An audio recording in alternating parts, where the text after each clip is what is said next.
Insurance Business TV was recently in San Diego, attending the WSIA Annual Marketplace Conference. Whilst there, we caught up with leading insurance professionals who addressed some of the top challenges the industry is facing today.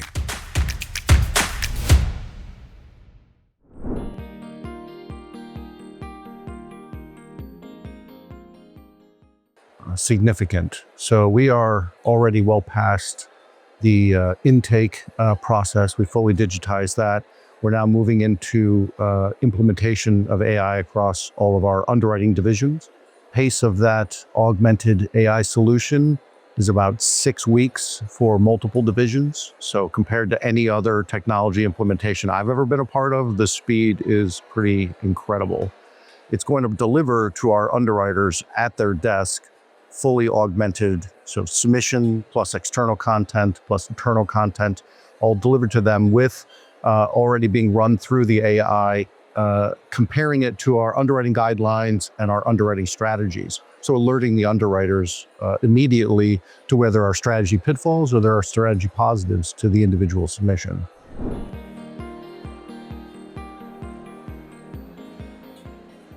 Yeah, I'm describing the end of a longer process. We introduced large language models to our leadership team about 2.5 years ago. We did the evaluation process of how we were going to implement starting at that point. So we're a few years into going through full evaluations, looking at trading partners. How could we implement this into our teams, because we are very highly specialized. So the AI had to be built in a way that it could be individualized to the business, because there's such a dramatic difference between the different areas that we underwrite. And those solutions manifested themselves in the last 12 months or so, and then we plotted out and processed the way that we were going to implement. So it's the end of a couple of years already of really heavily evaluating the space and trying to keep up with the pace of improvement that we've seen with AI just since we started that.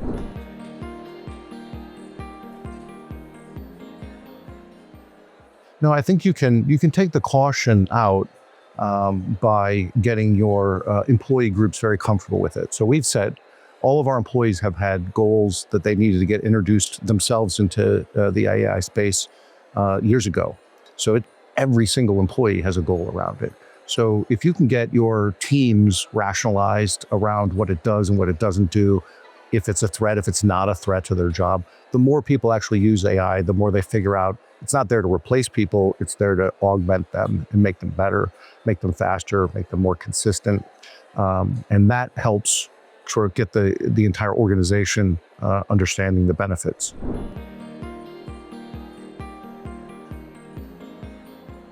Yeah, we've certainly seen a slowing in the overall growth. I think part of that too is the rate environment has been more depressed. So you'll take some of the growth expectations were removed because just the rate isn't quite there. For us personally, my property casualty businesses are still seeing 23%, 24% increase in submissions at the half-year mark. My professional lines businesses are at 19%. My healthcare businesses are almost 20% increase in submissions. So it might be an overall market slow, but for us personally, for what we do, there's still quite a bit of runway in the current market, which is sort of showing up in the increased submission volumes that we've been seeing still through this year.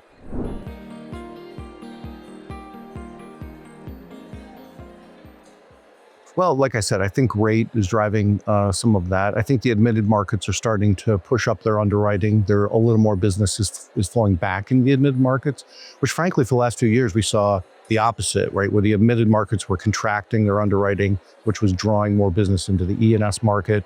I think there's somewhat of a reversal of that. But again, it's sort of very business specific. There are areas, like I said, healthcare, where that's not occurring. There's areas we do very challenging to place property casualty business.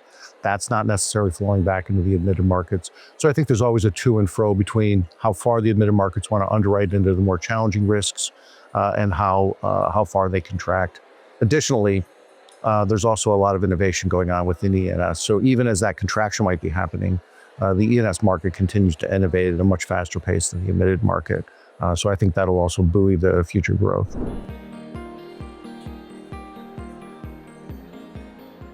We're very interested in investing more into the healthcare space. We've recently launched a life sciences division, which is going to be a nice adjacency to what we already do in the healthcare groups. I'm currently investing in the excess casualty market because that has sustained rates where we think the profitability will be quite good. Continue to invest in some areas of the primary casualty market. So I think those areas are going to present opportunities.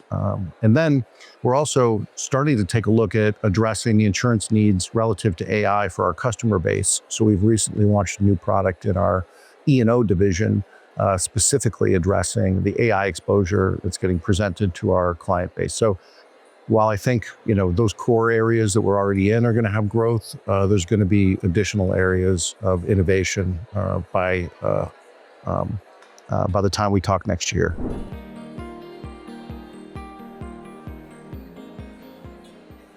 Well, specifically, there's more of that business flowing into the E&S market. Life sciences requires a multi-continental solution. And so our acquisition of Apollo that we just announced will close on in January is going to open up a global footprint for us for life sciences. So I'm bullish on being able to get that up and running.